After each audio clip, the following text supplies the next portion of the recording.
Welcome back to the conversation where me and Katie continue to discuss our narcissistic parents. And they know how to manipulate authorities as well, like that. Like my dad, that time when I called the police when he'd thrown my mum into the wardrobe, and they came round, and as soon as he opened the door, he was all charm. Yeah. Oh, yeah. Come in, mate. Oh, it's all so silly. We just had a bit of a family argument, and he's all charming. You know, I mean, even one time, he even attacked my mum, actually. We're talking about when he attacked her when she was bedridden in a hospital bed when she'd had her strokes. Oh, my God. And well, he actually attacked her. Yeah, my daughter was there. My daughter called me sobbing, because my daughters have never seen it. Yeah. They don't doubt me, but they've never seen it. Well, you've done a good job, and you've protected them from it. Yeah. So, thank you. But my daughter was around there helping, caring for the both of them, and my mum was, at this point, she'd got vascular dementia. She didn't know a lot of what was going on. She'd shout and scream a lot. And she'd obviously get on my dad's nerves because she kept shouting. She doesn't have any control over this. And don't get me wrong, it would drive me crazy when she would shout like that. She'd do it for hours. Yeah. My daughter would drive her crazy, and my daughter would say, I understand how frustrating it is. Yeah, me too. So, yeah, we'd all get really frustrated with it. It was hard being around that. It's all right, carry on.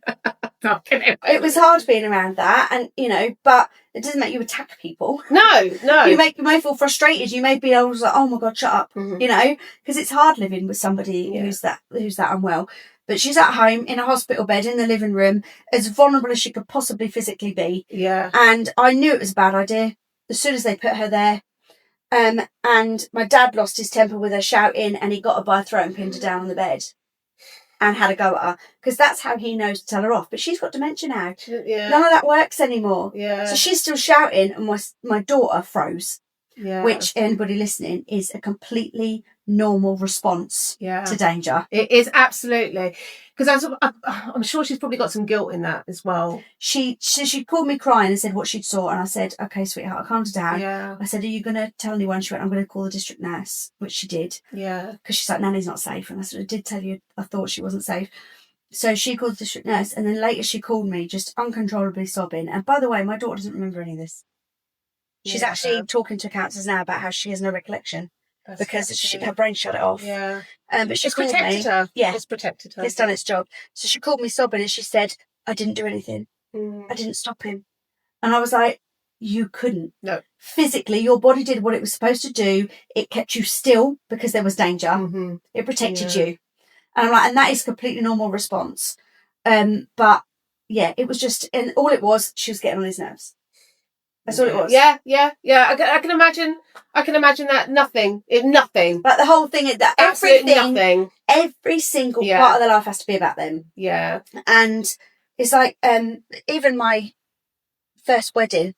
So me and Paul are getting married year after next. We're planning the wedding. Congratulations. Thanks. And the one thing I've said all along is that the nice thing about this time is it will only be people that are positive, and I surround myself with now. Yes. Out of choice. There'll be nobody there. Yeah. There won't be family invited out of just obligation. No, all that crap. We will have all the people we love every day in our lives. Yeah. But my first one, I remember it was a small wedding because my ex-husband had two big white weddings, so he didn't want another one. Forget that it was my wedding. But and so I went along with it. It was a very small wedding. I paid for like 9 people to have dinner. My nan, my granddad, mum and dad.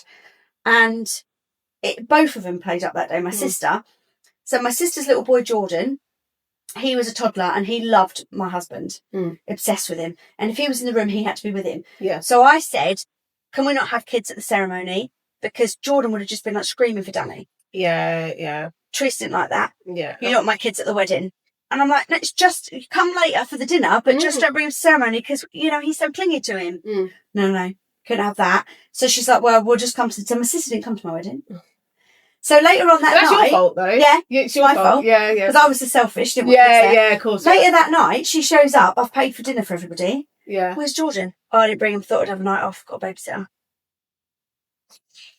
Yeah. Serious? Yeah. Had to make a scene, right? My dad, I'd invited a couple of my uncles, and my dad didn't like his brothers. So, and my sister had this massive wedding. silver service, everything, all people. My dad did this big speech. Because all this attention's on him. Yes, of course. My wedding, small little wedding, Wellington Hall. Yeah. There was like, I don't know, 15 people there, just family. And my friend said to my dad, "Are you going to make a speech?" He went, "Why? It's not a proper wedding." In my earshot. So I'm sat at the head table in tears. All right, Dad's sulking. My sister's in a mood, and she's shown up, and I've paid for food for the kids, and she's not brought them. I'm just like the whole day, and I was so anxious because I knew they would just cause me trouble. Yeah. You know, and it's nice now. Yeah. To look forward to my wedding, knowing that there's got to be none of that. Yeah. I'm not going to have any of that. Yeah. Because nobody's coming that's like that. Do you know, it's really sad actually for me, if I reflect on the time that my mum was in my life for my wedding, because there was a pocket of time, and this is why I find it really weird. I don't know, maybe you can have some insight on this actually, because for my mum, she had a pocket of time. We didn't talk for some time in my 20s because she was so toxic. After we went to America, after that happened, that incident, we stopped talking for a couple of years. Do you know, even though I should have stopped talking to her because she was bitch and what she did in America with my stepdad, it wasn't. Because of what she did with my stepdad, everybody rallied round me and they were kind of turned on her. She felt that.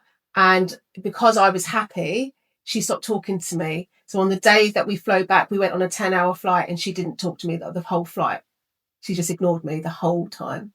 Like even the person who we were on three seats, even they were sitting in the middle and didn't know that we were together. Oh and when we got back to the airport, my husband had no idea. He was like, "Where's your mum?" And I was like, "I don't know. She just stormed off and got her stuff." And when I told him everything that had happened, he was like, it was like she got angry with me because she wasn't behaving right and everyone hated her, but it was my fault that the attention was on you. Yeah. And so she didn't like that. But so when I got really depressed in my late 20s, well, not late 20s, but about 25, mid 20s, it really hit me, everything. And I felt I didn't have any family. The one I told you last time, the word I used to use all the time was I'm pathetic. Yeah. That was my word. I'm pathetic. No one loves me because I didn't have that unconditional love. And, you know, especially with what my mum did then as well, you know, it all kind of fed into it as well. And when I had the severe mental breakdown in my 20s and I didn't leave the house, I got agoraphobia. I didn't leave the house for 3 months and it was the worst. I didn't know my brain could do that. I really didn't know how I could be that sad. Yeah. And when I got through the other side, got out, and off the other side, off of the antidepressants because I was on a lot of medication to get better. And when I got out of all of that, I realised, and this is just, I'm an idiot. I realised how sad my mum was. I know it's really stupid. My thoughts went straight to my mum, and I realised that my mum had nobody. And I thought, you know, I've just been through all of this. I don't know why I thought this at the time. I really hate this. I hate myself for it. But I don't hate myself for it because I'm just a kind person and I can't help being, this is just me, my natural state. But I automatically went to, my poor mum. She's been depressed all her life. She must have been because of everything she's been through. And she had nobody to help her get through the other side. Maybe if she had somebody, then she wouldn't be this horrible narcissistic. I didn't even use the word narcissist back then. I just used to, you know, think that she was a horrible person. Do you know what I mean? And that's what I thought. So I called her. And I invited her back into my life. And I called her this day and I just said to her, "Mum, let's just listen. I've been through all this and I've just come through the other side and I realised da, da, da, da, da." And she was really lovely. She was really lovely on the phone. And we kicked off our relationship again. And Katie, it was like I was dealing with a different fucking person. It was like she was the version of my mum that she should have always been. Yeah. And she was like that. I've never seen her do that though. Even when I was young, even when she should have done that when I was a real young child, she was never like that. So I thought, oh my God, it's worked. This, you know, because I've accepted her and loved her and everything. And, it was just bizarre. You know, she's had a lot of years to learn. Yeah, it was bizarre. She's got skills now. She must have, because she came back into mine and my husband's life. It wasn't just me. So I've got witness to this as well.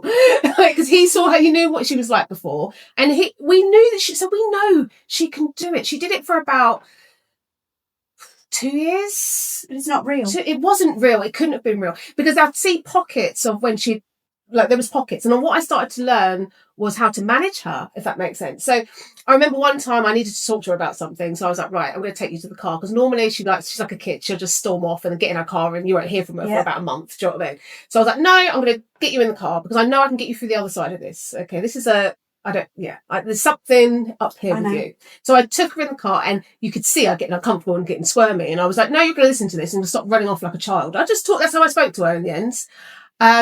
And you could clearly see towards the end of our relationship, when we broke it off again, the dynamics had changed in our relationship.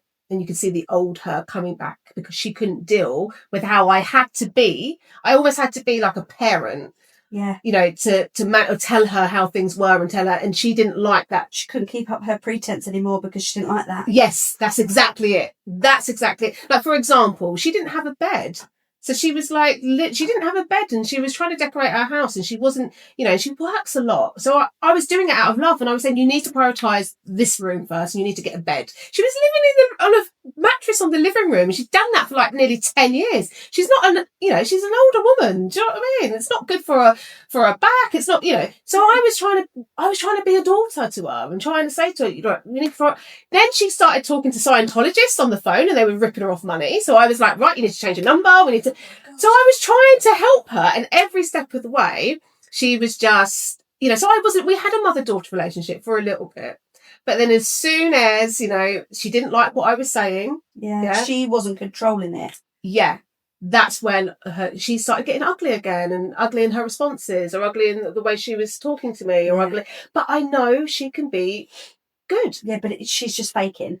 Yeah, it was they bizarre. Can put it on for a while. I've never seen that though. But it's not like she can be a good person. She can pretend. Yeah. And that's what happened with my sister, and she kept it up for 8 years. Did she really? When I got in touch with my sister again after she got sober, I was convinced that all of her trouble before was just because, and her behaviour was because she'd been drunk. Yeah. And actually now she's sober, she's my sister, and we were so close. Yeah. She was one of the most important people to me. Yeah. And then she just switched me off. It's crazy. And I tell you what happened. In the November, she found a picture on her husband's phone of him with another woman. Like a selfie like this. And you can see there's a changing room in the background and they're in a shop. Yeah. Right? And she's got a new necklace on. She's taking a selfie with him. He was away. Right? So she's on the phone to me and she'd lost the plot. She's on the porch with a gun waiting for him to come home. Oh my God. And I had to talk her down. I had to call him and say she's got a gun. Just think about that. And she'd completely lost it. So she's on the phone to me, and now he gets home, he starts convincing her it's a waitress. So just a waitress in a restaurant. And I was like, there's a fucking changing room behind him. What sort of restaurant has a changing room? So she's challenging him.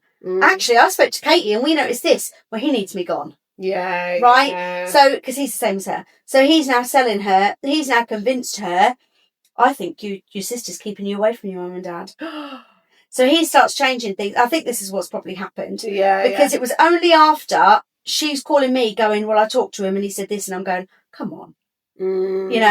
That she's then, now she wants to believe him because she's saying that toxic shit as much as he does. Yeah. Right? Yeah. So now she's got to get rid of me because she can't come on to me and be all like, oh no, I believe him. Because I'm going to be like, what? Yeah. Right? Yeah. And he needs me gone. So they've come up with this whole scenario together where actually it's all Katie. Yeah, yeah. And she's just flipped. And because she's got a new delusion and a new life she wants to live in a new little fantasy world, she needs me out of it. Yeah. So she faked it for 8 years.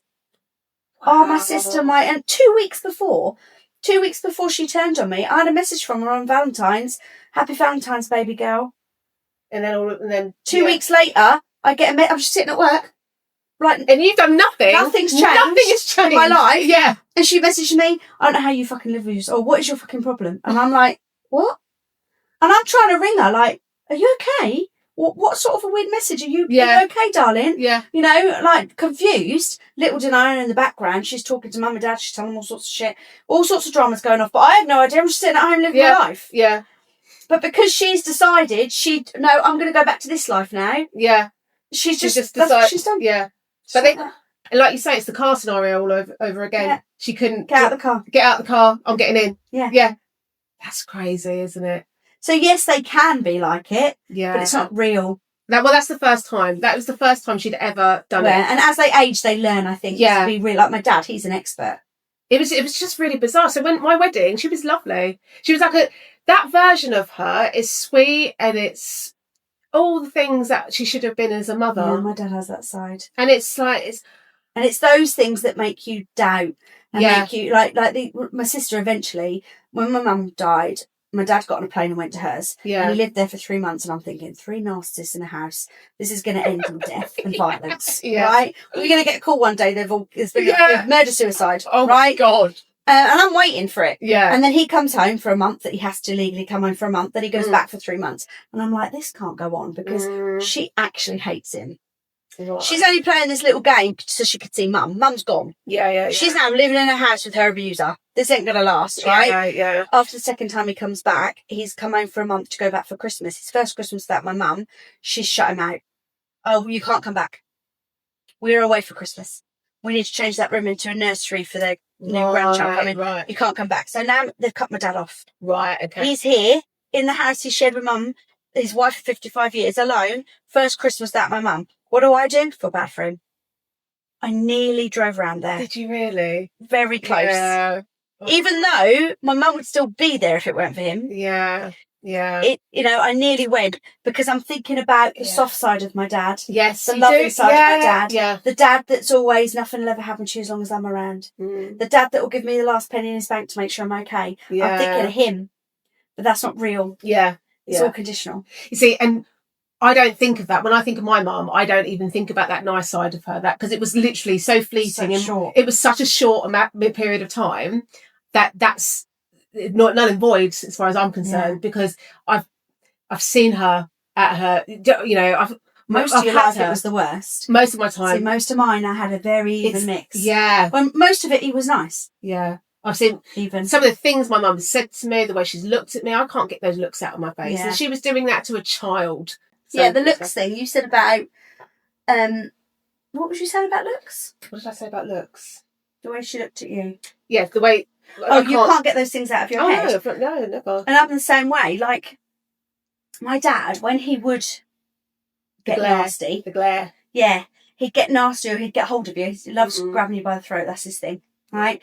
If he'd get hold of you, or get in your face and be threatening you... He's got a look in his eye, like he loves it. Yeah. That's the thing. Like, he loves that power over someone. Yeah. It's funny, because he'll talk about fighting men, but I've never actually seen him. Do you know what? Yeah. Do you know, that's the thing with my mum, though. I was saying this to my husband the other day, especially around here, because where you live, it's right round the corner from where my mum used to work. And, I've got a very quick funny story, actually. It's not very funny. Well, actually, no, it was fun. I thought it was hilarious at the time. But it just goes to show what kind of person my mum is, because my mum would fight people. It wasn't just me. And the example is of the little boy as well that she attacked as well. It wasn't just me. She wasn't just reserved for me, but I got the brunt of everything.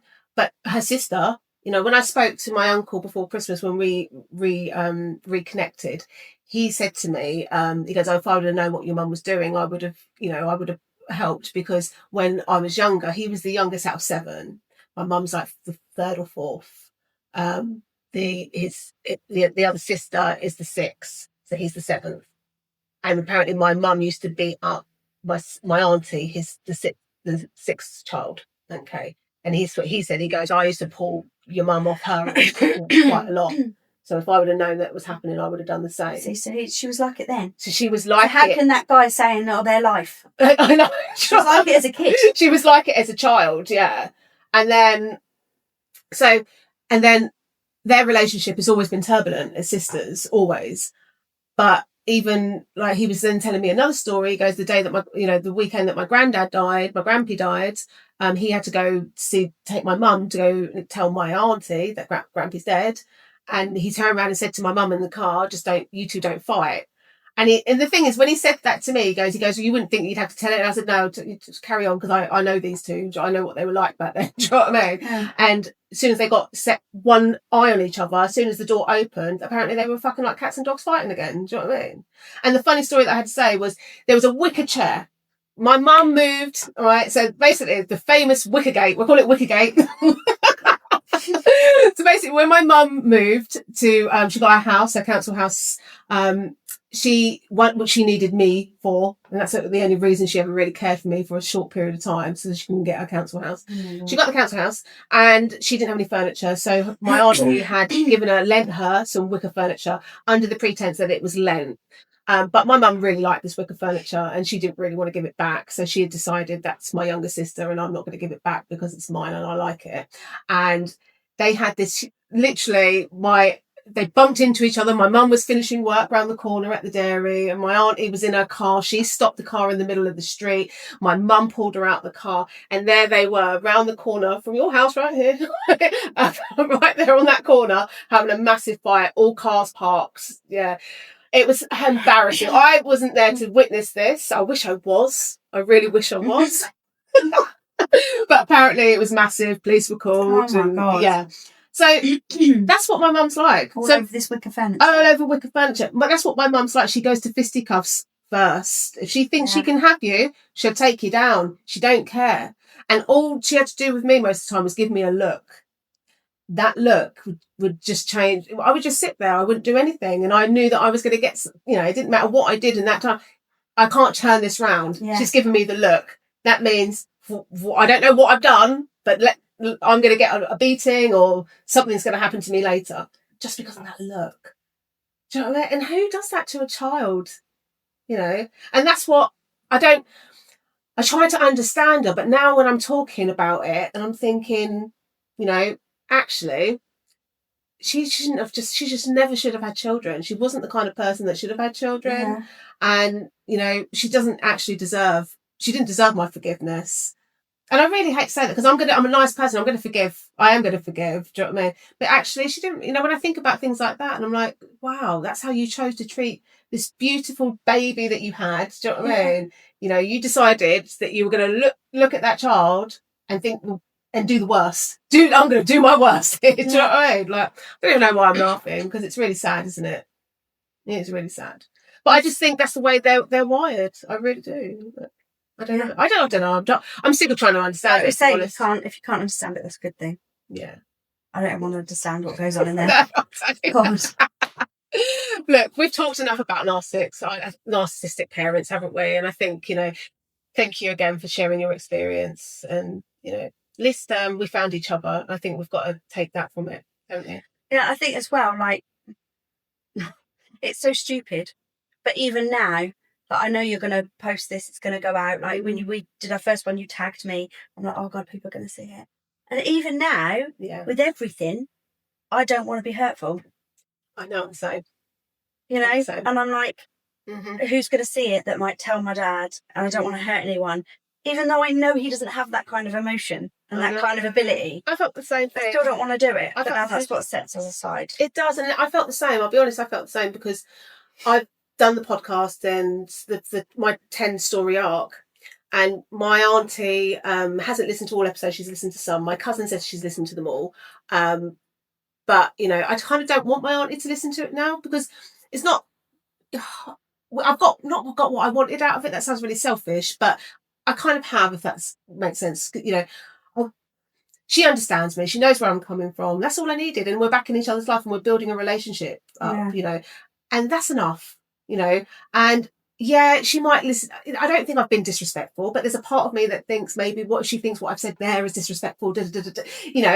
Again, worrying about what other people think, and that people pleaser again kind of thing. Yeah. But that was my truth. I had every right to say what I had to say, and it's the same as you. Well, and I've heard people say it before, like if you don't like people speaking badly about you, perhaps you shouldn't have done the things exactly. you did. Because I'm not going to say anything that's not true. Exactly. And at the end of the day, this is my truth. Yeah. It's factual. Yeah. I'm not lying. Yeah. If you look bad, well, that's on you. Exactly. I mean, I have called people, and I did say that my grandmother's a narcissist, and I did feel really bad after she died. Did I say that? But again, I think that's truthful because of her actions. Yeah. But I have no interest in being hurtful. No. But at the same time, I shouldn't have to not be able to speak up. Yeah, exactly. And I would definitely never have done this while my mum was still alive. Yeah. 100%, because she did feel a lot. Yeah. She had a lot of feeling, and she wasn't a narcissist, and it would have hurt. Yeah. You know, not because it wasn't true, but because just to hear it all out loud and see the effect on me would have hurt her. Yeah, absolutely. You know, she did live in a bit of denial sometimes. I think that's why she drank. Yeah. To bury it all. So I'd never done it while she was still alive. Yeah. But, you know, she didn't do it. So. Yeah, exactly. It's not on her, is it? Thank you so much for listening. In the next episode of The Daily Dog Walk, Katie will continue to tell her story about the family dynamics that led up to her mother's passing and the grief that followed.